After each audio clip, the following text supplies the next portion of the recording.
Hello दोस्तों, आज इस वीडियो में जानेंगे बहुत ही महत्वपूर्ण जानकारी कि शायद ही ये किसी ने जानकारी दी होगी, क्योंकि इसके बारे में आदमी या सभी जानते तो हैं, लेकिन पर इस जानकारी को तोड़ तोड़ कर जानते हैं।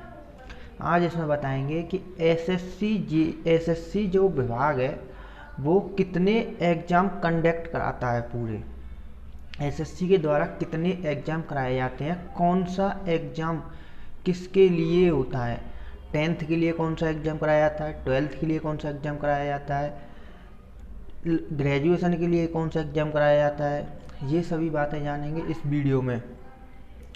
और किस एग्ज़ाम से कितनी अच्छी पोस्ट मिलती है, किस एग्ज़ाम से कौन सी पोस्ट है, किस एग्ज़ाम में कितने टेस्ट होते हैं, ये सभी जानकारी आज इस वीडियो में मिलेगी। बने रहिए हमारे साथ पूरी वीडियो में एंड तक। तो एसएससी में दोस्तों कुछ कई प्रकार के एग्ज़ाम कराए जाते हैं। जैसे कि आप सभी जानते हैं कि बहुत से लोगों को सुना होगा एसएससी सीजीएल, जो कि वो बहुत से लोग कहते हैं मैं एसएससी सीजीएल की तैयारी कर रहा हूँ। कुछ और सुना हुआ कि एसएससी में सीएचएसएल की तैयारी कर रहा हूँ। कुछ लोग कहते हैं कि मैं एसएससी जीडी की तैयारी कर रहा हूँ। तो ये आप सोचते होंगे कि ये एसएससी ये भी एसएससी जीडी, ये भी एसएससी सीजीएल, ये भी एसएससी सीएचएसएल ये कर रहा है, लेकिन पर इसकी नौकरी कुछ अलग है, इसकी नौकरी कुछ अलग है। ये सभी बातें जानने के लिए आज इस वीडियो में बिल्कुल फुल डिटेल में बताएंगे कितनी जॉब्स पर ये एग्ज़ाम कराता है एसएससी, कैसी कैसी जॉब्स होती हैं, इनमें कितने कितने पेपर होते हैं। तो सबसे पहले जो आता है वो है एसएससी सीजीएल। एसएससी सीजीएल का पूरा नाम होता है combined graduate level exam. CGL में दोस्तों आफ्टर ग्रेजुएशन के बाद इस एग्ज़ाम को दिया जाता है। इस एग्ज़ाम को आफ्टर ग्रेजुएशन के बाद देते हैं। और इस एग्ज़ाम में sub inspector, food sub inspector, SI, food sub inspector, SI इन सीबीआई में इंस्पेक्टर, इन सभी विभागों में जो अच्छी अच्छी पोस्ट होती हैं उन पर भर्ती की जाती है एसएससी सीजीएल के द्वारा। एसएससी सीजीएल सबसे सर्वोत्तम सबसे अच्छी मानी जाती है, जिसमें एसएससी में इसके द्वारा अच्छी खासी बहुत ही पोस्ट मिलती हैं और अच्छा खासा वेतन मिलता है। एसएससी सीजीएल में 4 प्रकार के टेस्ट होते हैं। एसएससी सीजीएल जो देते हैं उन्हें 4 टेस्ट देने होते हैं। पहला tyre 1, tyre 2, tyre 3, tyre 4। Tyre 1, tyre 2, tyre 3 ये सभी टेस्ट एग्जाम पर बेस्ड होते हैं, नॉलेज पर बेस्ड होते हैं। और जो टायर 4 होता है वो उनके लिए होता है जिनकी पोस्ट में स्किल की ज़रूरत होती है। जैसे स्किल पे आप मान लो कि किसी पोस्ट में टाइपिंग की ज़रूरत है तो उसमें टाइपिंग टेस्ट होगा, वो 4th टेस्ट कहलाता है, जिसमें स्किल टेस्ट होता है। और नहीं अदर में कई तीन टायरों में भी ये एग्ज़ाम हो जाता है। और इसमें अच्छी ही खासी पोस्टों पर वो जॉब मिलती है। जैसे कि सीबीआई में इंस्पेक्टर, ये बहुत ही अच्छी खासी पोस्ट है। ऐसे ही दूसरे नंबर पे आता है वो है एसएससी सीएचएसएल। एसएससी सीएचएसएल इसे combined higher secondary level exam के नाम से जाना जाता है।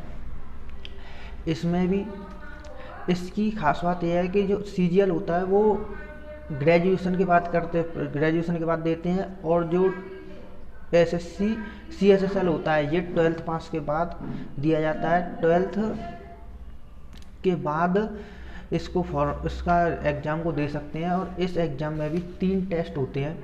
3 टेस्ट में से पहला टेस्ट होता है पहला टेस्ट टायर 1, फिर टायर 2, फिर टायर 3। टायर 1 और टायर 2 होते हैं वो एग्ज़ाम बेस्ड टेस्ट होते हैं, जो कि नॉलेज बेस्ड होते हैं, जिनमें मैथ, इंग्लिश, जीएस, रीजनिंग ये सभी आते हैं। और जो टायर 3 जो टेस्ट होता है, टायर 3 में आपका स्किल टेस्ट होता है। स्किल टेस्ट मतलब कि ऐसे टाइपिंग टेस्ट हो गया, और हिंदी टाइपिंग, इंग्लिश टाइपिंग, ये सभी टेस्ट स्किल टेस्ट में आते हैं। ये टेस्ट, इसमें तीनों टेस्ट बहुत ही कंपलसरी हैं। इनके बाद जब इन टेस्ट को क्वालिफाई करने के बाद इसमें पोस्ट पर नियुक्ति की जाती है।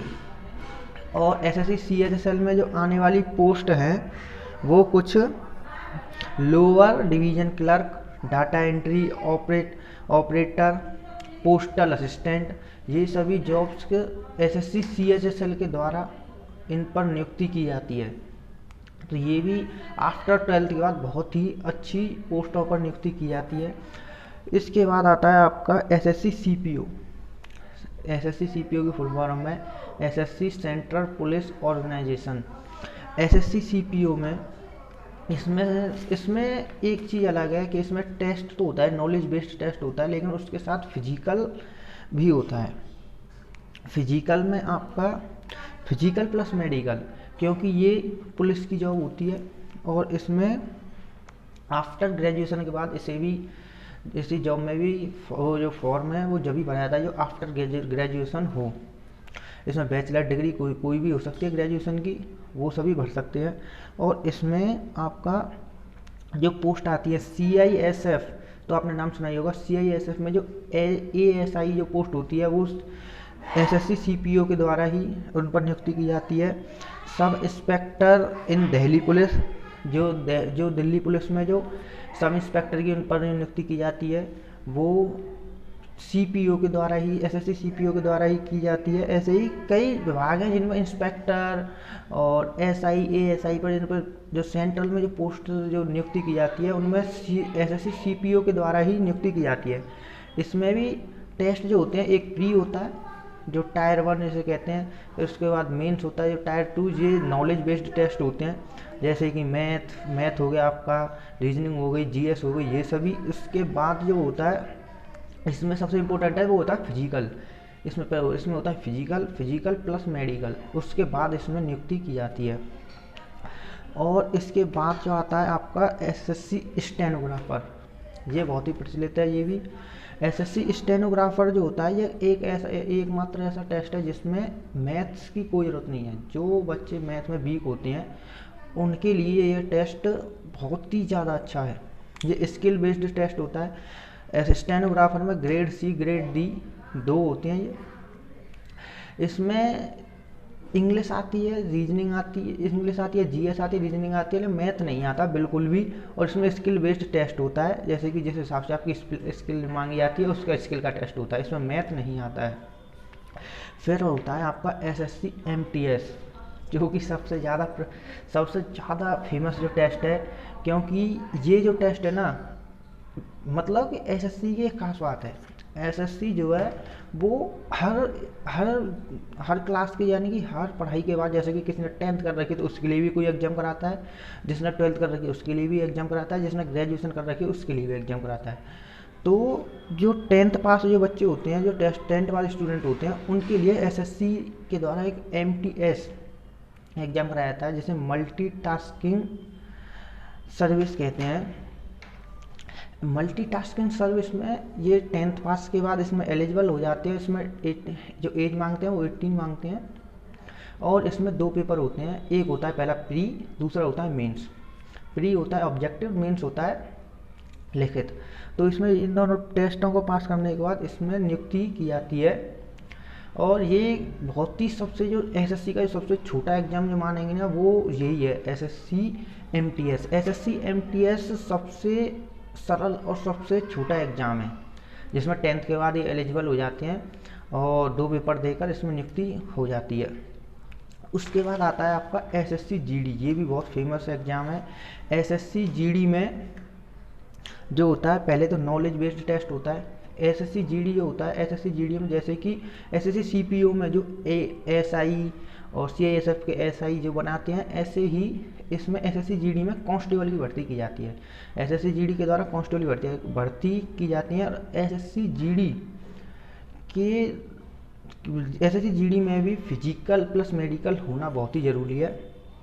एसएससी में GD की जो एग्ज़ाम होते हैं, पहले तो नॉलेज बेस्ड एग्ज़ाम होता है, जैसे कि मैथ आ गया, मैथ, हिंदी, इंग्लिश, जीएस, इस सभी का एग्ज़ाम होता है। इसके बाद फिर होता है उसमें फिजिकल होता है, फिजिकल के बाद मेडिकल होता है। फिर इन सब पर होने के बाद इसमें नियुक्ति हो जाती है। और इसकी खास बात यह, एसएससी GD में सबसे ज़्यादा पोस्ट आती हैं। एसएससी के द्वारा सबसे ज़्यादा पोस्ट एसएससी GD में निकाली जाती हैं।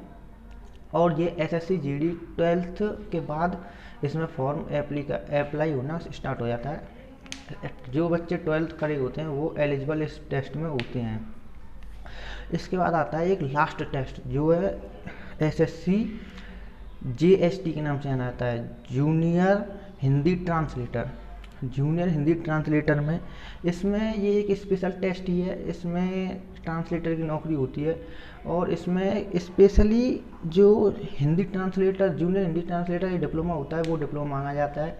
उस डिप्लोमा के आधार पर ही उसमें फॉर्म भरे जाते हैं और नियुक्ति की जाती है और टेस्ट कराया जाता है, उस पर जूनियर हिंदी ट्रांसलेटर पर नियुक्ति की जाती है। तो दोस्तों आपने जाना है कि इसमें एसएससी में कितने एग्जाम कराए जाते हैं। तो मैं इसमें क्विक रिमाइंड कर रहा हूँ कि सबसे पहले एसएससी कराता है वो एसएससी सीजीएल, दूसरे नंबर पर एसएससी सीएचएसएल, तीसरे नंबर पर एसएससी सीपीओ, चौथे नंबर पर SSC stenographer, SSC MTS, SSC GD, SSC JST जिसे जूनियर हिंदी ट्रांसलेटर भी कहते हैं।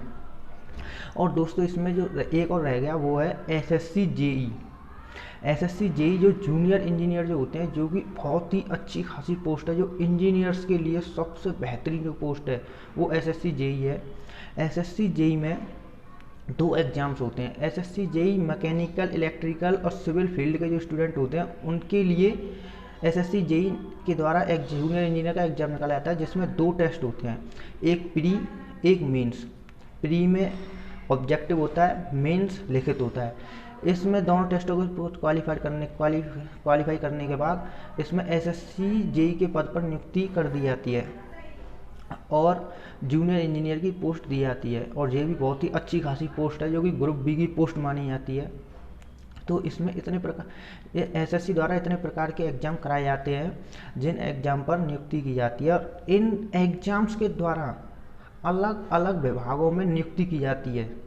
ऐसा नहीं, ये तो एसएससी के द्वारा एक बनाए गए एग्ज़ाम है, इन एग्ज़ाम को पहले क्वालिफाई करो, इन एग्ज़ाम में इतनी रैंक बनेगी इतनी, इसके बाद आपको अलग अलग डिपार्टमेंट दिए जाएंगे।